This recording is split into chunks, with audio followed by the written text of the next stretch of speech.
So it's quite interesting about the way and manner of which you handle and go about church here and then your services here.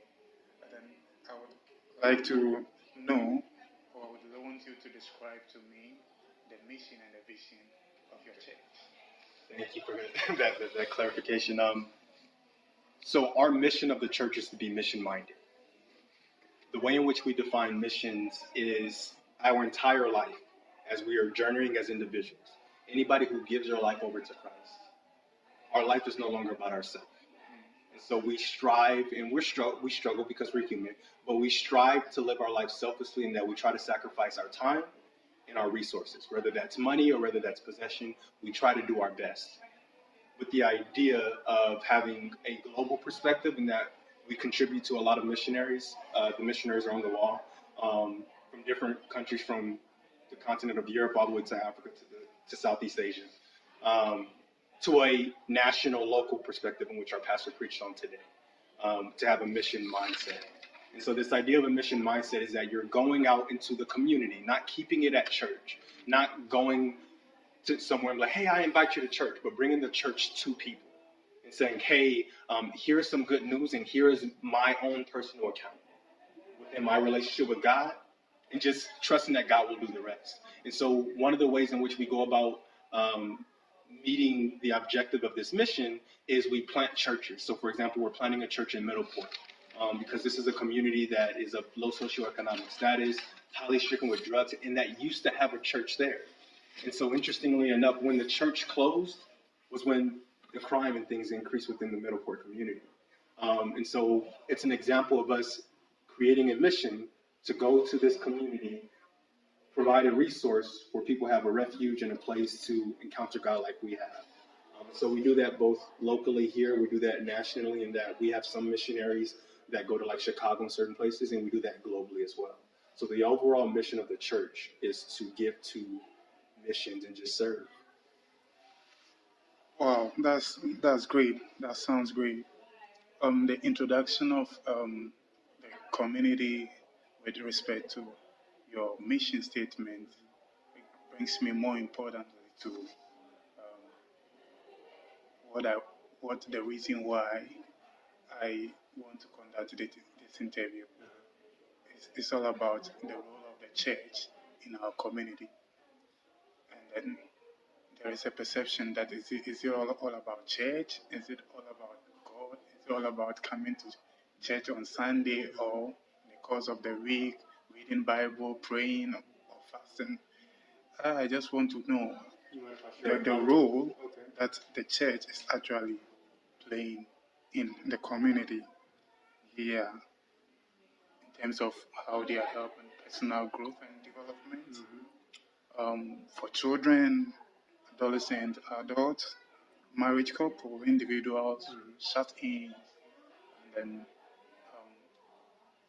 less fortunate people. So you want examples? Yeah, like the role that the church contributes in the lives of such people.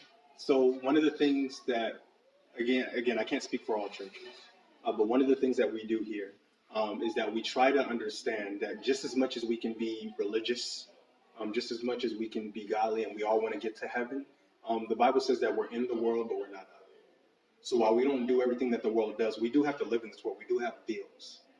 And so we want to steward over our finances the best we can. We do have people who have mental disabilities.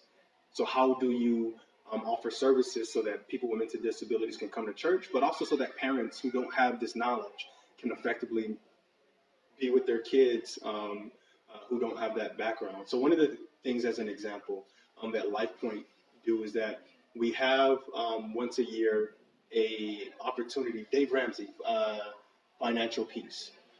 So it's a biblical application on how families can alleviate debt and manage their finances, while at the same time do that in context of like the church. So that's just an example of how we give back to the community. And so it's not just open for members. So I remember when we did it last summer, you have half the people that were there were not even part of LifePoint. They just came in. They just needed help. They were in debt. They wanted some advice on how they can alleviate debt. So we took them through a series with Dave Ramsey. We have people here, such as myself, who have a background in mental health. And so we teach them in different ways on how you can deal with people who have mental disabilities, because some of them, we have people with autism.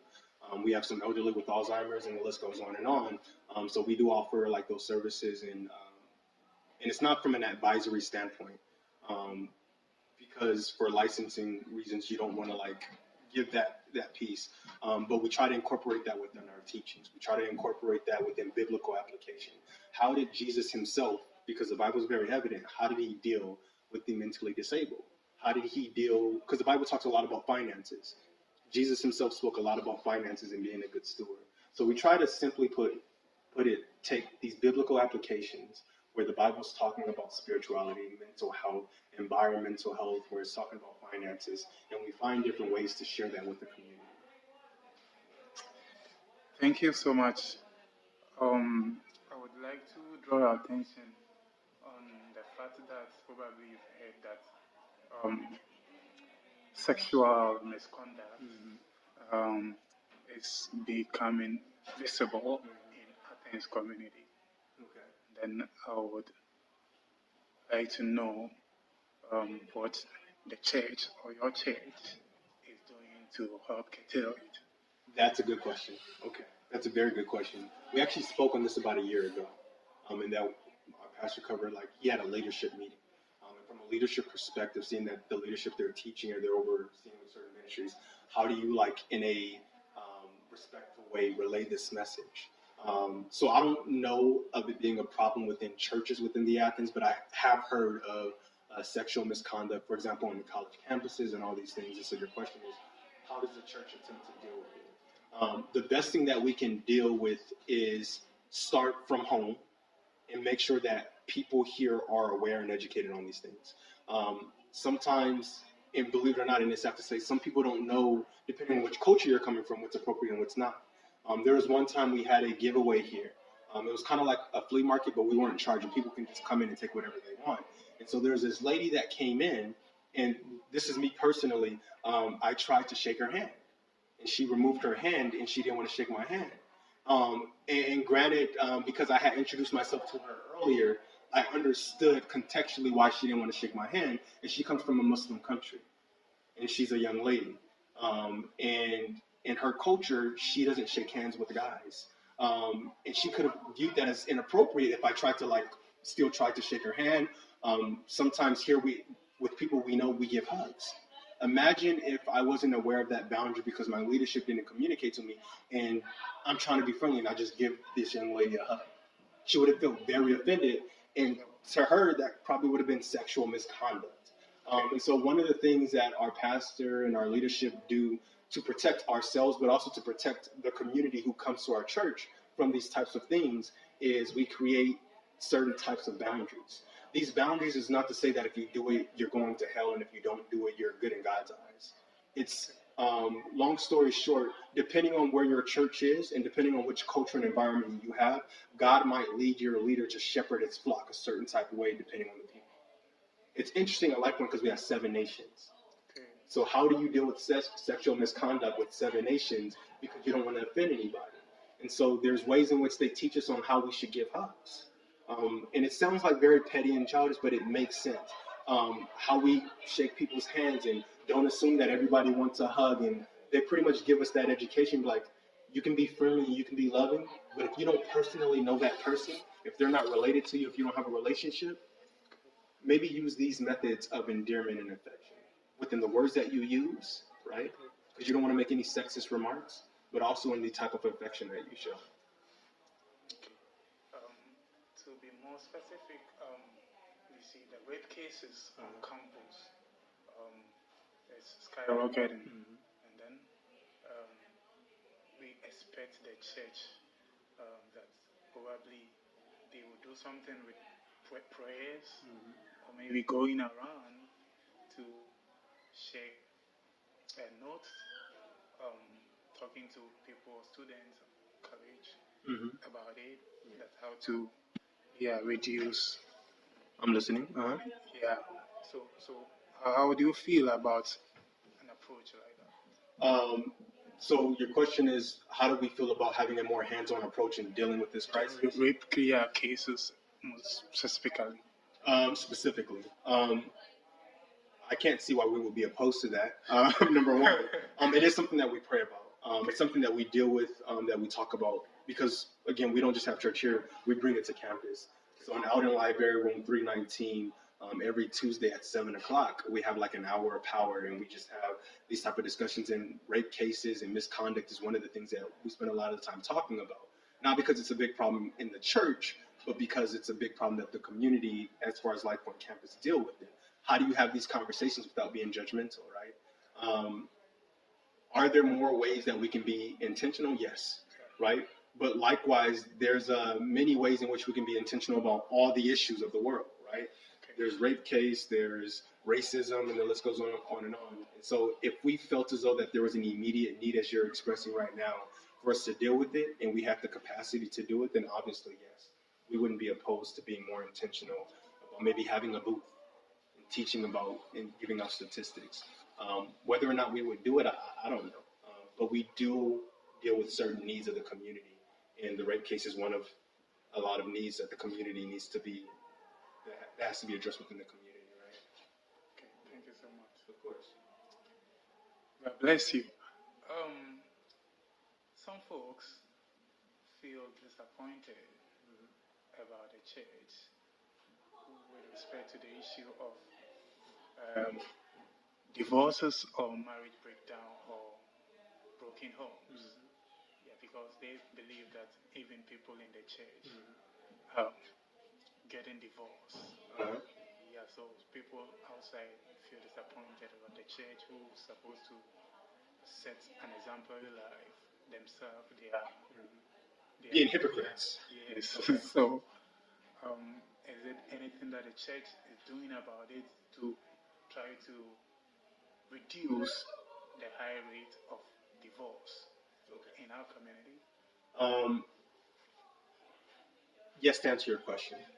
One of my pastor's phrases that he says all the time is that a strong family builds strong churches, and a strong church builds strong communities, right? And so our understanding of a family is two parents in a household with kids that are there. We do have some people who are divorced in the church for various reasons. We might have a small fraction of people who are remarried within the church. I don't know, maybe within the church for various reasons. But with our focus right now, again, they've been here 2 years. The focus right now, as far as dealing with this specific issue of divorce, is providing counseling. Okay.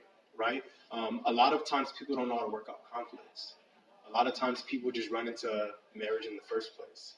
A lot of times people stay within a marriage for maybe for the kids, and they never work on their relationship. So when their kids are off to college, they just like, well, I have no reason to be with you anymore, and they separate. So there's a lot of reasons onto why people get divorced. And so our leadership is focused on relationship. It's focused on counseling. And so what can you do to show them that despite your challenges, despite whatever your family is going through, yes, you are human, yes, you're going to make mistakes, but what can you show them biblically why it's important for them to stay together? Not just for their kids, not just for their finances, and not just for their communities, but also for the covenant of marriage and that relationship that they have with God within that marriage. And so our pastor and our first lady, they do have sessions with married couples who seek out that type of attention to reduce that divorce rate. Okay, so how do you do your counseling? Well, they just have their sessions. I don't know. I'm not a part of that. Okay. I'm not married, and I don't have a degree in counseling, and I'm not. Okay. So. Okay, sorry for it's okay. That. Yeah. So my next question is that to what extent do you think that the church's responsibility affects the entire city, the entire country? That's a very good question. That's probably my favorite question. If you don't mind me answering it this way, there's this passage in the Bible where Abel kills, or Cain kills Abel, Sure. right? And then God asks Cain this big question: "Are you your brother's keeper?" Right? Or Cain rather asks the question: "Am I my brother's keeper?" And the answer to that question is yes. Right? The nation of Israel, they forgot it, but their responsibility as the God's chosen people was not to keep salvation and the good news and development to themselves. Okay. Their responsibility was to share that with the world, and they kept it in-house. So we at LifePoint believe that our responsibility is to the community, not specifically to the church. So there's this understanding with that LifePoint that we're not called within the body of Christ biblically to be sheep among sheep, but the Bible teaches us to be sheep among wolves. That's why we spend so much time in the community. Because if we say only keep the help and the development and the training and the classes at LifePoint, then the people who we believe actually need it don't have access to it, or they don't know about it because we're just comfortable being within our corner in our box and with people that we know that believe what we believe. So we believe that we have a responsibility to the community, which is why, like all the people that you saw upstairs, they're neighbors. Okay. Like, where are you going? Oh, I go to church on Sunday. Like, well, I noticed that you guys been going and this is what's been happening. Can I go too? Like, a lot of people upstairs, they're neighbors, or there's families that were here for like years and it was just like husband and wife. Now they're kids and their grandparents and they all come together as a family. So we kind of take advantage of that responsibility and understand that the community, our hope will one day be the church. And so as the church, we try to reach the community the best way we can. Thank you so much.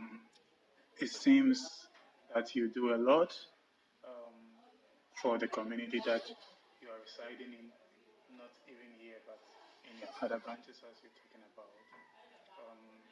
And then based on that, I would like to ask, where do you get your finance support from? Where do you actually get money to help you run all the services? That's a good question. Our support comes from the church. How? How? Yeah. So two things. We tithe and we give offerings. The tithe, as you already know, the tithe is 10% of whatever your income is.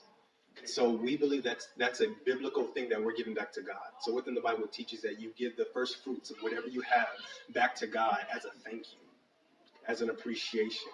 Because if it wasn't for God, you wouldn't have it in the first place. And you're saying, God, the 10%, I'm giving it back to you. It was not mine to begin with. And so it's an expectation that people who are members, right? We have a lot of visitors, but people who are members within the church, it's an expectation. We don't force it. We don't check the books, but give your 10%.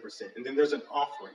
The offering is anything extra that you want to give. If you want to give to a particular ministry, if you want to give to a particular person, you put that person or that ministry on the offering, on the tithing envelope, and then you put it in the offering. So all the resources that you see is money that people just donated. Okay. Thank you so much. So far, I would like to ask, do you think the church or your church is successful with respect to the mission and then the vision? Though I'm not saying you've done it all, or you will be able to achieve all. But do you think so far you are on the trend of successfulness? That's a challenging question for me. I don't think that we're successful. I think that we're moving forward.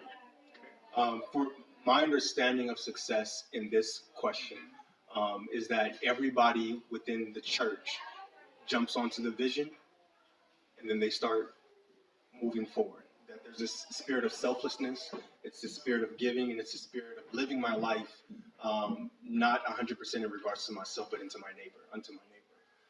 And so just like any church, no one's perfect, and you're not always going to have 100% right then and there.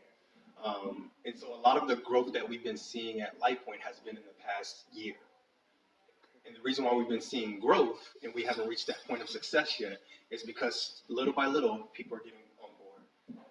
Little by little, because a lot of people have doubts. Well, what are they doing with my money? Well, am I really wasting my time being here? And so the more and more people see fruit, in other words, the more people see evidence of goodness, slowly by slowly people hop on board. So I think that We haven't reached the point of success yet, and I don't know if we ever will reach this point of success. But I do believe that we've been growing incrementally, exponentially in the right direction. Thank you so much. I would thank you for, first of all, spending a bit of your time with me to share with me about your church and the role that they play in our community. I want to know if you have any question for me. Any questions? Okay, I just have one question. So, was this your first time here?